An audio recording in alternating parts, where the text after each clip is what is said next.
Well, hello, and welcome to Hey Boomer. My name is Wendy Green, and I am your host for Hey Boomer. And at Hey Boomer, we are changing the conversation about getting older. Rather than seeing it as declining, we see it as the opening of a potentially exciting new and vibrant chapter, a time for exploration, self discovery, and learning. And happy Martin Luther King Jr. Day. How interesting that our discussion of a historical event and its impact on us falls on a day when we remember other historical events that also had enormous impact on our society. So today we're continuing on our theme of family dynamics. And the relationships today we are talking about with Dean King, the author of The Feud, the Hatfields and McCoys, The True Story. Dean has done research, and the story of the feud is spelled out in detail. He had to include several family trees within the book so the reader could keep up with the family members who were still living and which family members had been killed during the feud. It also is not as simple as being a Hatfield or McCoy. Members of the families intermarried, which complicated the animosities even more. The Feud is a story of families and revenge and politics and brutality. And we'll spend some time with Dean learning about the story. Things like what started the feud, how long did it last, what were some of the mitigating factors that kept it going? How did it impact not only the families, but the American society? And then we'll dissect some of the lessons that could be learned from these events. Because isn't it always best to learn from history rather than repeat it? Before we do, get ready to embark on an incredible journey with us by becoming a Boomer believer. And welcome to our newest Boomer believer, Dr. Barbara Kaufman. What's in store for you as a Boomer believer? Well, you will be able to join a monthly Zoom meeting with incredible Hey Boomer guests, and this month it's going to be Dean King. You'll be able to join the monthly Boomer banter sessions where we find friendship, insights, learning, have great times. You'll get to sport your Hey Boomer pride with a special edition ball cap. You'll get a shout out on the podcast to celebrate you as a new member, like I just did for Barbara Kaufman. And you'll get special birthday recognition because you deserve it.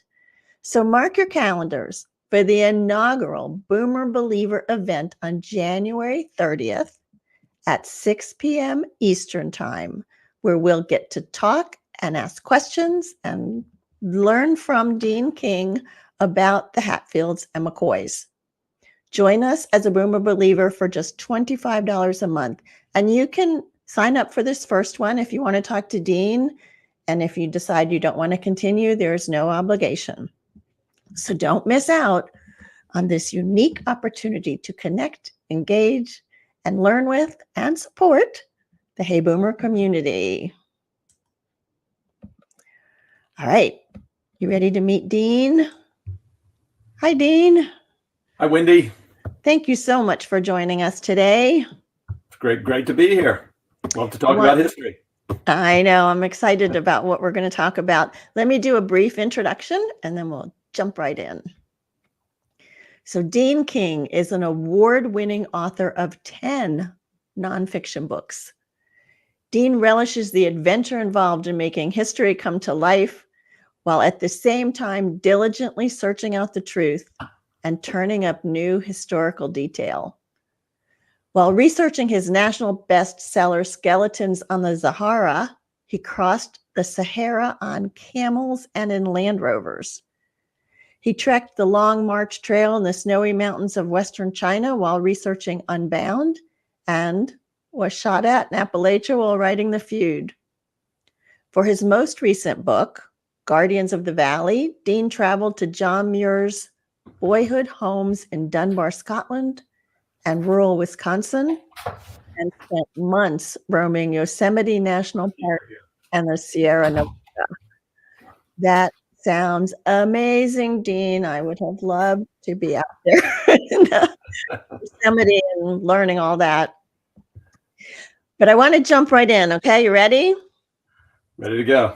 All right. Chapter 2 starts by defining what a feud is. You write, a blood feud in the vein of the Hatfields versus the McCoys, or the Montagues against the Capulets of Shakespeare fame, is essentially a state of warfare between two families. Feuds do not always have neat beginnings and endings, and such was the case in the Hatfield and McCoy feud. It seems there were potentially 3 starting points of the feud: politics, theft, and love. Would you talk about those? Yeah, feuds can take many different forms and have many different factors. And I always like to say they're not logical. They're inherently emotional. And in this case, there's been historical debate about what started the Hatfield-McCoy feud, when it started. And for me, as I studied it, I saw several events. And I like to pride myself as being the master of the one-match fire. I learned it in Boy Scouts. I can light a campfire with one match.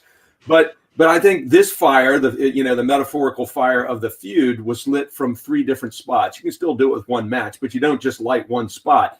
And so there was the politics, the Civil War, that was a big factor. And then there was a love affair. That brought the two families, made them clash, kind of a matter of honor.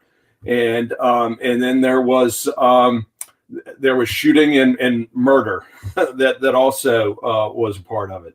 So and that was political too, right? A lot of the shooting and murder. Sure. And the theft was an argument over a hog. Which seems trivial, but if we get into it a little bit, you'll see that a hog was a very important thing, at that place at that time. And so the matter of the ownership of this particular hog became another flashpoint. So you talk a lot about the 2 patriarchs, Devil Anse Hatfield and Randall McCoy. Can you kind of go through their relationship? Because they started, I think, as friends, right?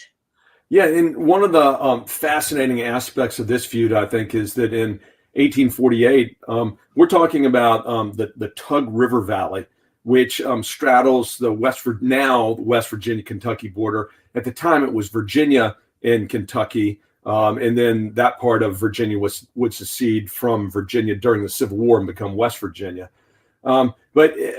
So the Hatfields and McCoys lived peacefully together in the Tug River Valley during the first half of the 19th century. They were so close. They intermarried. They did business together, and they actually petitioned the government of Virginia and said, "Hey, look, this is one community here in the Tug River Valley, and you've got a state line through here that's dividing us. Really, you should make the whole Tug River Valley part of Virginia." And Hatfields and McCoys both signed this petition. And so it never got passed. But if that petition had gotten passed, I believe there never would have been a Hatfield and McCoy feud. Interesting. Yeah, but and then I think that speaks then to the friendship of Devil Anse Hatfield and Randall McCoy. I mean, these families were inherently close knit, and they came from the similar places. They understood each other, and then. When the Civil War broke out, because the state line went right through there, it would start to complicate things. And it's funny, when you get back from history, you like to have everything black and white and work really well. Nothing works well in the feud. No explanation is clean and simple, because you had the state lines. It didn't separate the McCoys on the Union side and the Hatfields on the Confederate side. All the Hatfields and McCoys on the Kentucky side, which was neutral for the first year, eventually fought for the Union. All the Hatfields and McCoys on the West Virginia side, the Virginia side, even though it would secede and become West Virginia part of the Union, they stayed with the South, except for Randall McCoy, who grew up in West Virginia, but lived on the Kentucky side. And he fought for the Confederacy with Devil Anse Hatfield. And so, these guys fought on the same side in the war and ran in the same group. So, again, feuds are irrational and they're emotional. And it's often, as people probably know, when things fall apart on families, it can be extra heated because they're families and because they're close and have deep-seated animosity potentially. And I think that's what sort of exploded here was that these families were so close that they even raided each other during the Civil War, and it created great passionate anger.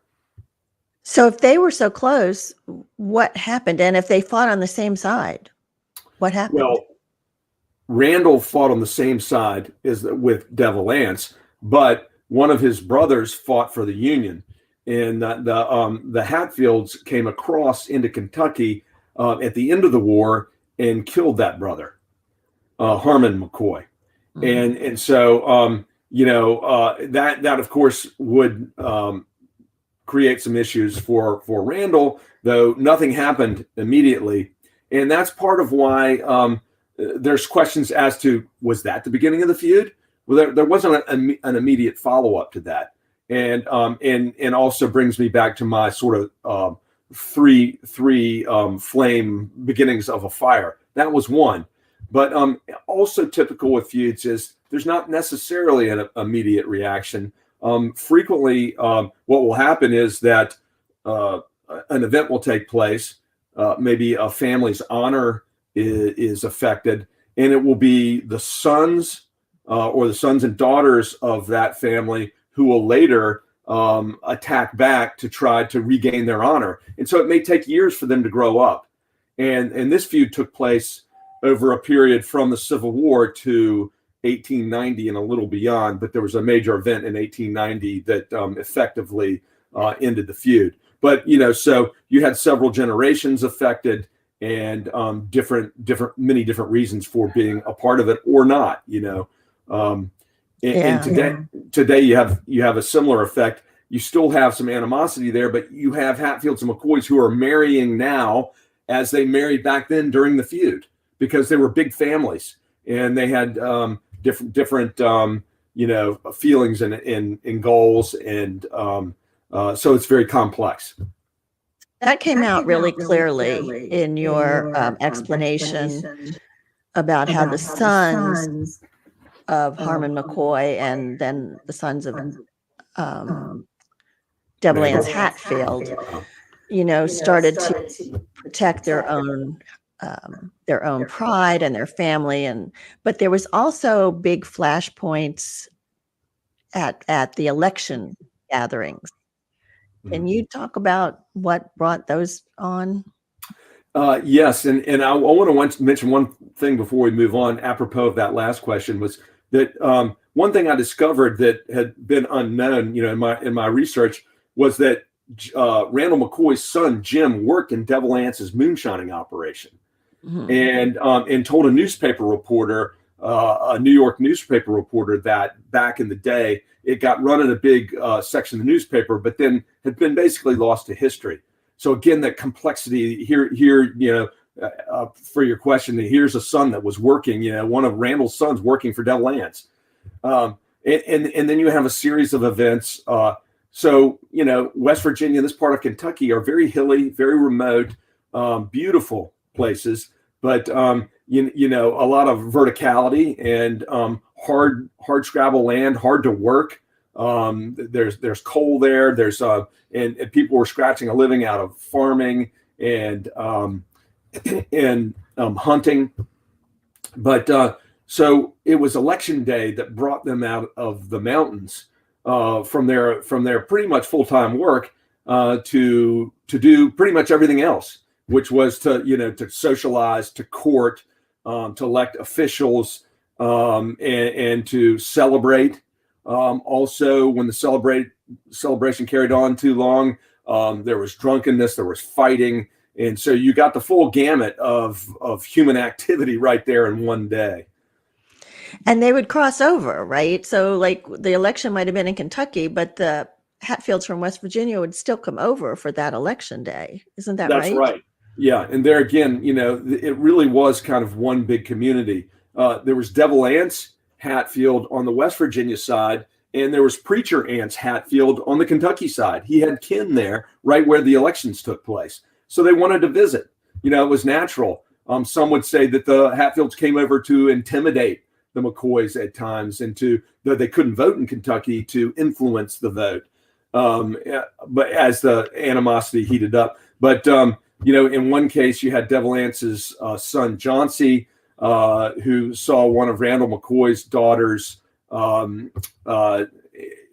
he thought was quite attractive, and they kind of snuck off and started an affair, and that would be one of the flashpoints of the feud. He took her back to West Virginia, and Randall was incensed that his daughter was there unmarried, living in the house with Randall Hatfield, Randall and his wife, Vicey Hatfield.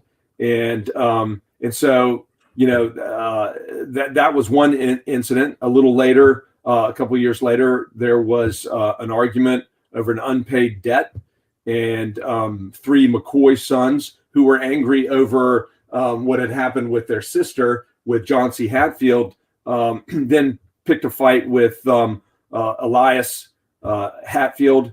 Elias's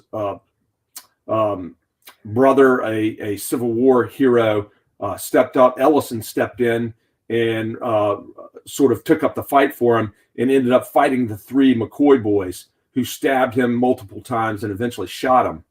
And I can tell you the rest of that tale, but that's just, another of the flashpoints there that happened on an election day. Yeah. Yeah, it was brutal. And it sounded to me from my reading of it that the moonshine had an awful lot to do with how the tempers got out of control. And yeah. As it will do. Yeah. And then what happened to those McCoy brothers was pretty brutal.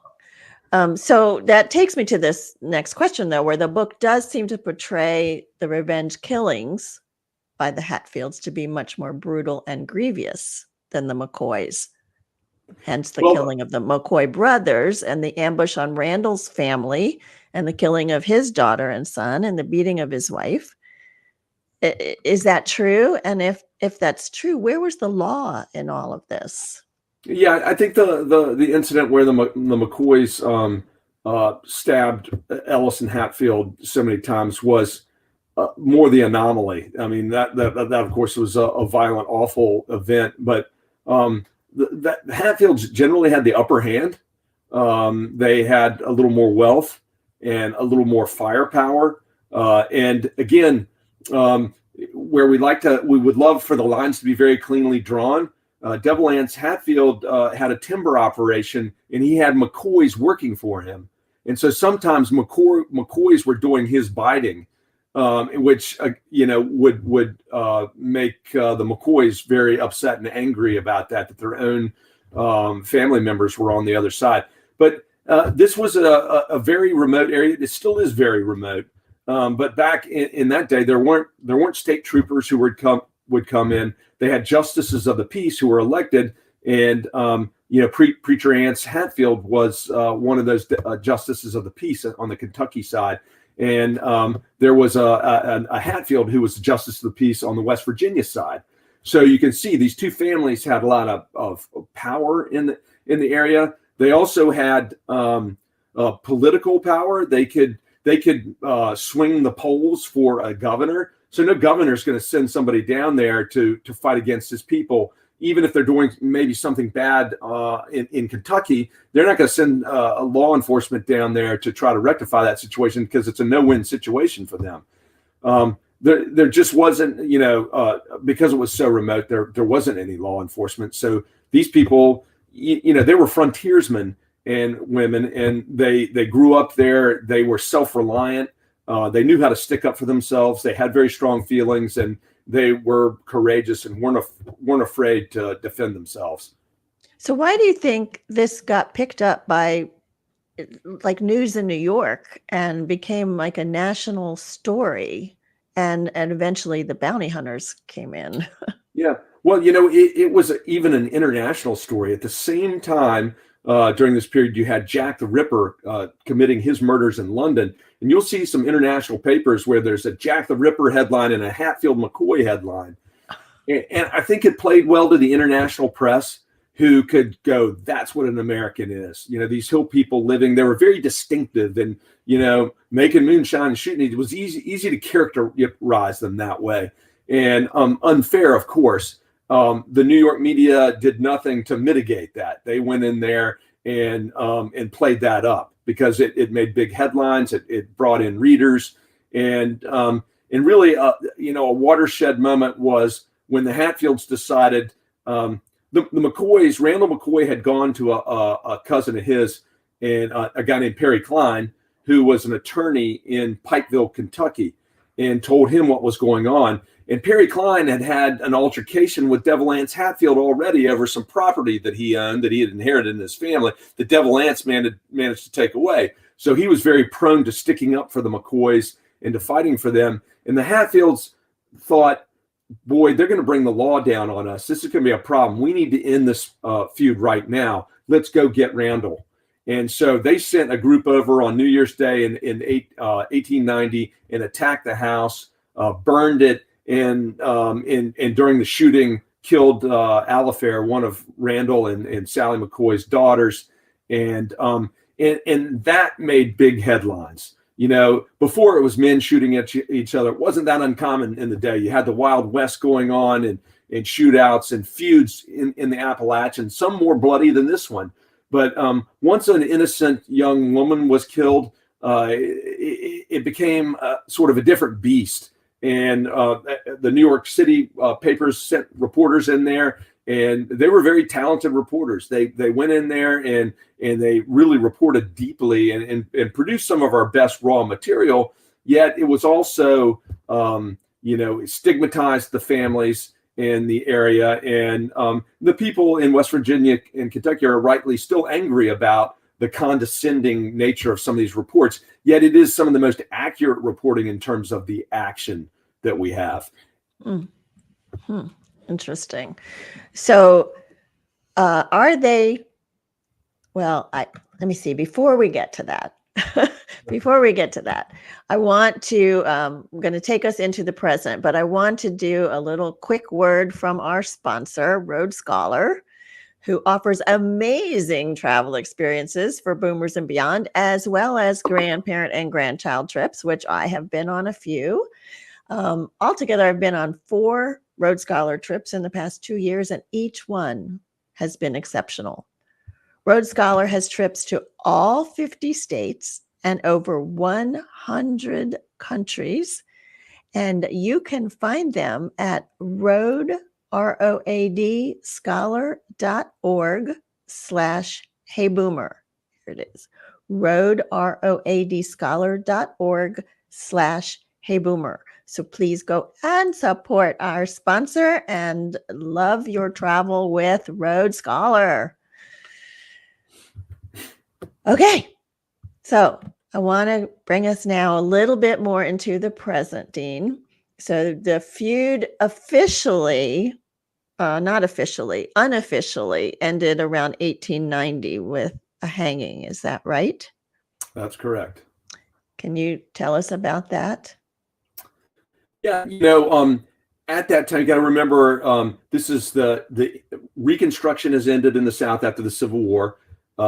It's the age of industrialization. You have the railroads connecting the nation, and then all of a sudden you have Northeasterners who are very interested in the energy assets in West Virginia and Kentucky, the coal, and you have locals who are also interested in making money off the coal. And so the Northeastern industrialists are coming in, buying up the land before a lot of the locals know its true value unfairly. And this is still an issue that's with us today.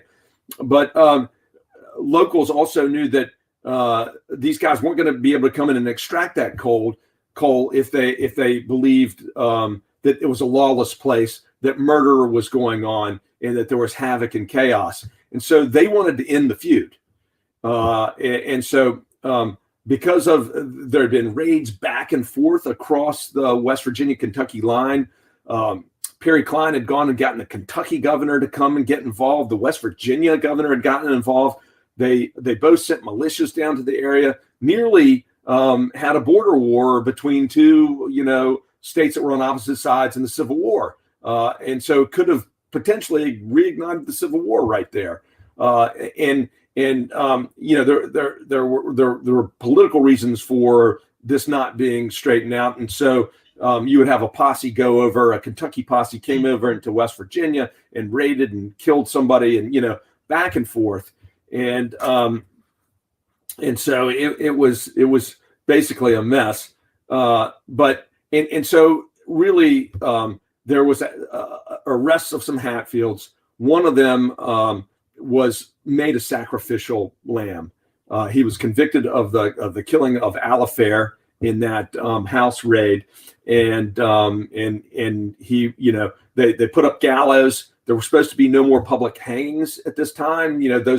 Those were a thing of the past, supposedly. So they built a fence around it low enough that you could see from the hills above to see. They made a big spectacle for the media to come, and everybody came to see it, to show that the Hatfield-McCoy feud is ending. But they were still scared that Devil Anse might ride in with his posse and rescue the guy who was to be hung. And so there was a lot of law enforcement and militia in Pikeville at the time.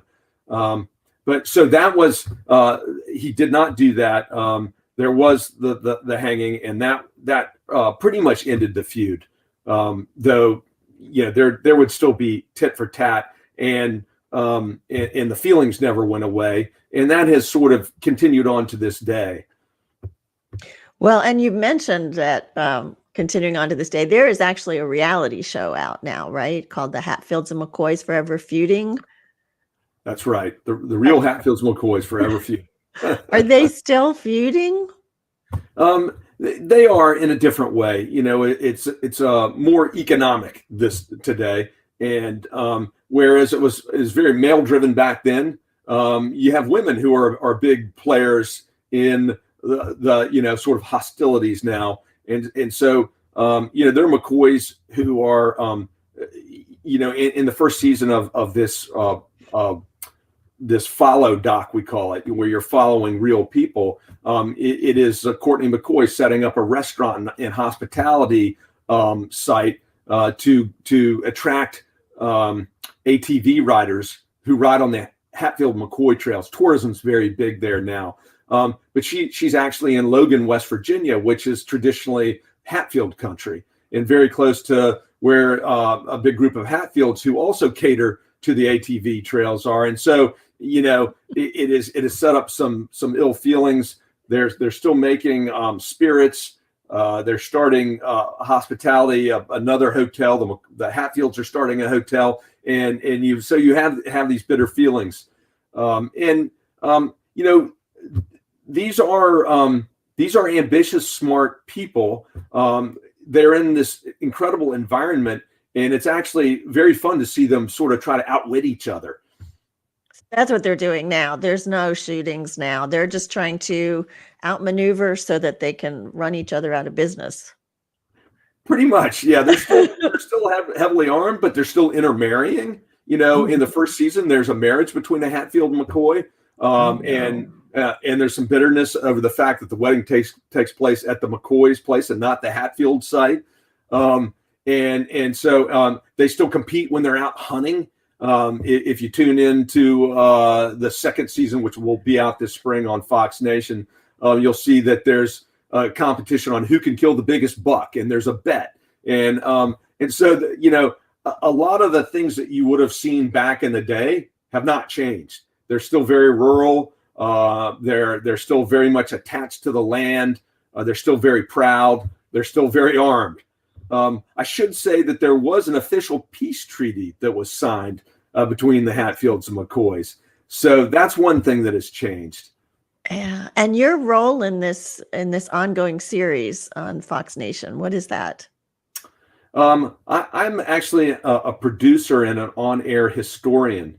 So Fox Nation loves this history, as do the Hatfields and McCoys, and so I appear on the show at certain times to sort of connect what's going on today to the history that took place and to make parallels and to compare it, and which I think makes it a little different from a lot of sort of reality follow docs. Is that we're tying this into this tradition and history and this family pride and really these are salt of the earth American families.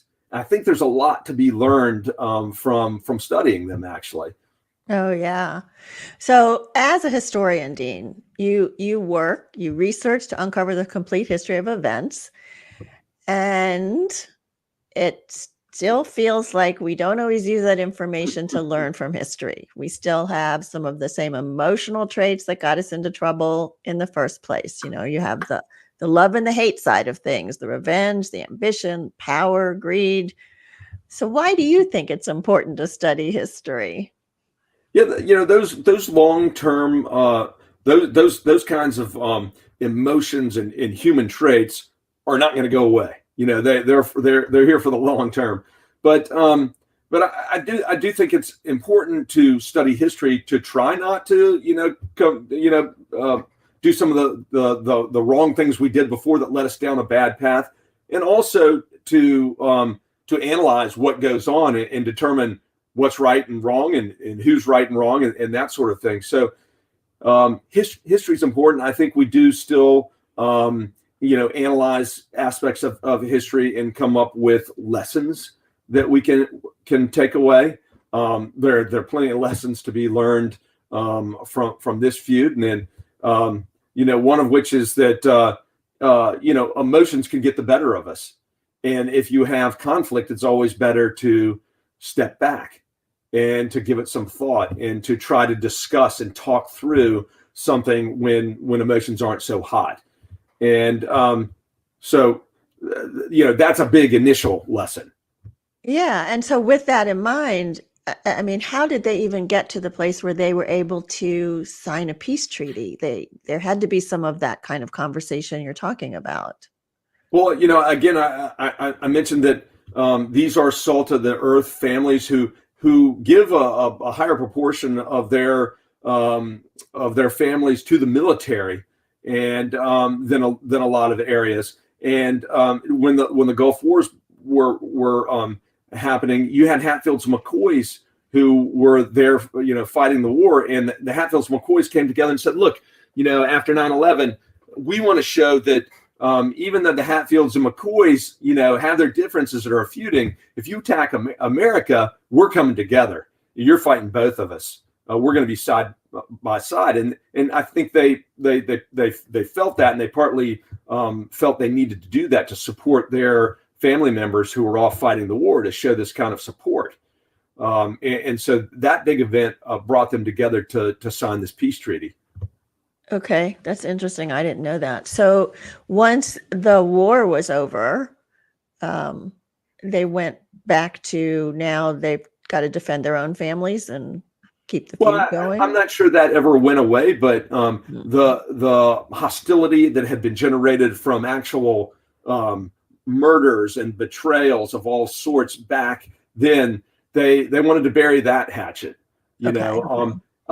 They're still very proud of their family history, and it is a gem of American history, I think. Even though it's complex and complicated, and you wish that certain family members had behaved in different ways, I think it is uniquely American. There is a lot to learn from it.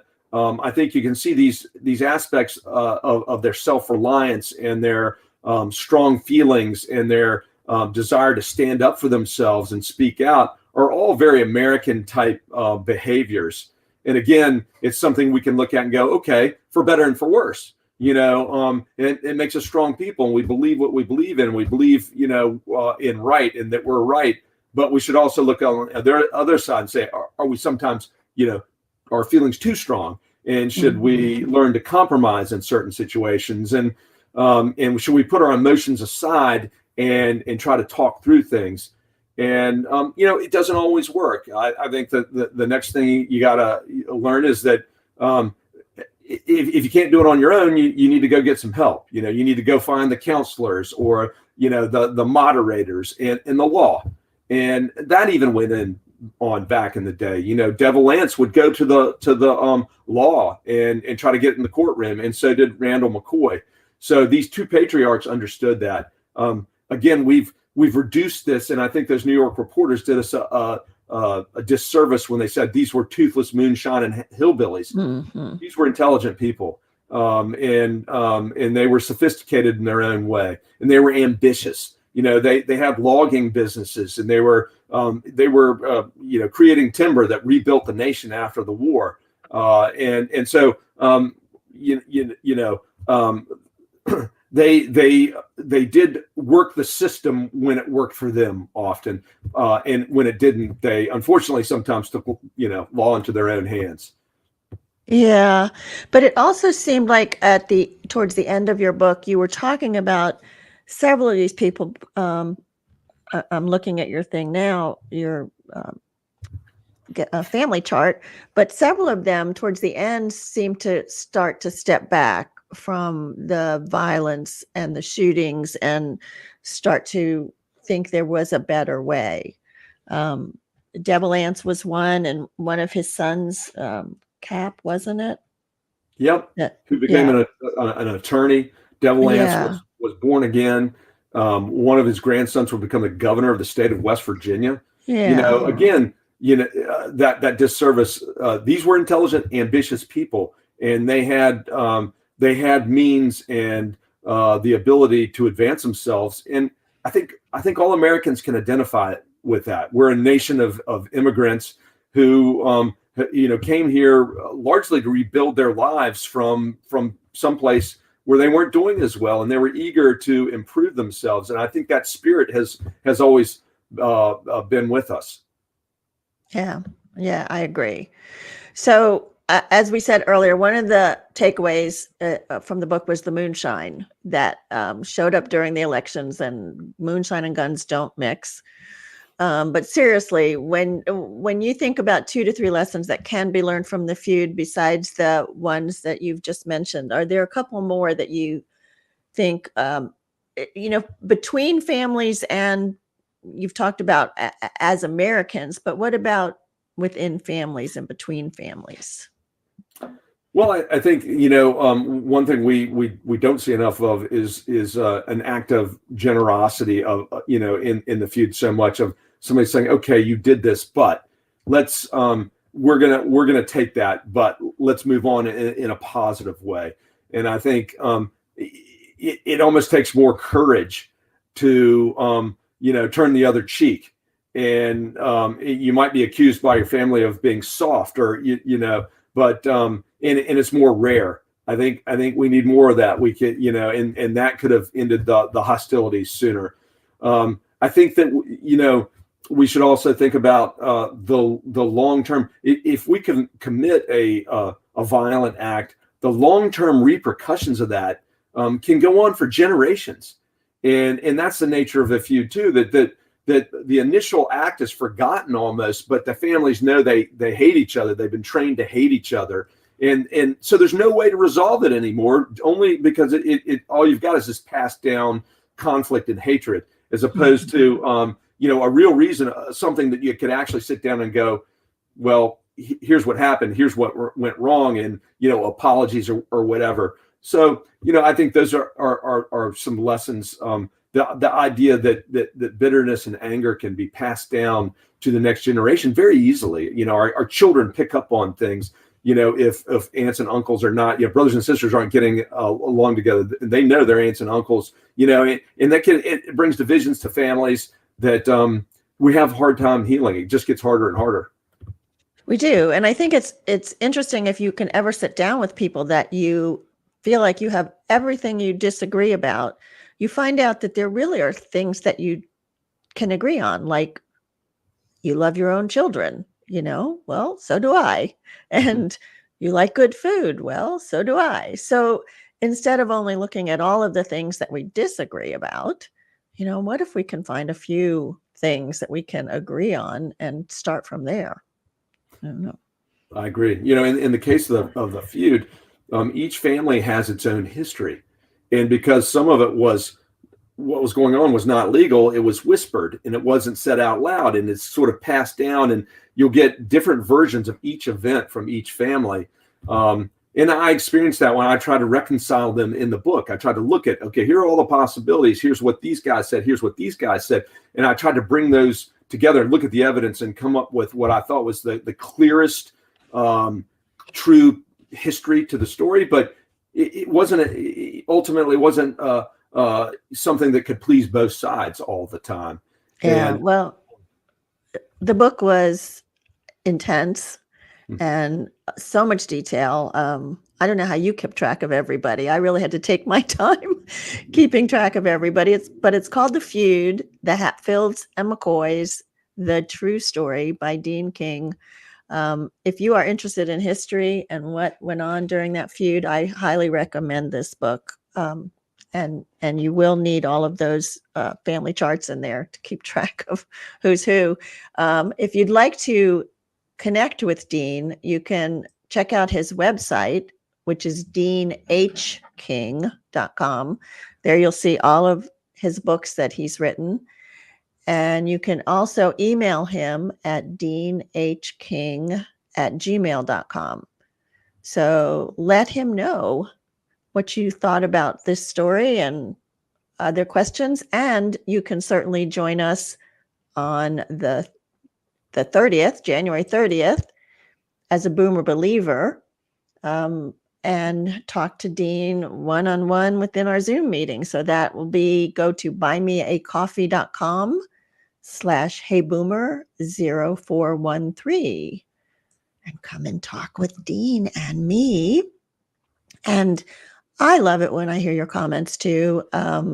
Please let me know as you're listening live in your comments. Comment on the podcast. Let me know what you liked, what you thought I didn't ask that I should have asked. Always trying to get better at that. And also be sure to support our sponsor, roadscholar.org, by going to roadscholar.org/heyboomer. So go plan your next trip. Okay, so coming up, continuing on our learning about family dynamics and how to heal broken relationships. My guest next week is Dr. Janet Steinkamp. Dr. Steinkamp is an educator, a teacher trainer, a communication expert, an estrangement consultant, a researcher, and a mom. In conjunction with several professional roles, she spent her career of 25 plus years working with people to develop effective individual and group communication skills, establish healthy relationships, and be confident, successful, purpose-driven people. We will be diving into improving our communication skills within our families, something that all of us need. So to continue to embrace this time of your life with exploration, self-expression, and fulfillment. Thank you so much, Dean, for what you shared today. This was a fascinating book and fascinating discussion. Thanks for having me on, Wendy. I enjoyed it. Oh, I'm glad you did. The Hey Boomer show is produced by me, Wendy Green, and the music was written and performed by Griffin Honrado, a student at the North Carolina University School of the Arts, and my grandson. Thanks.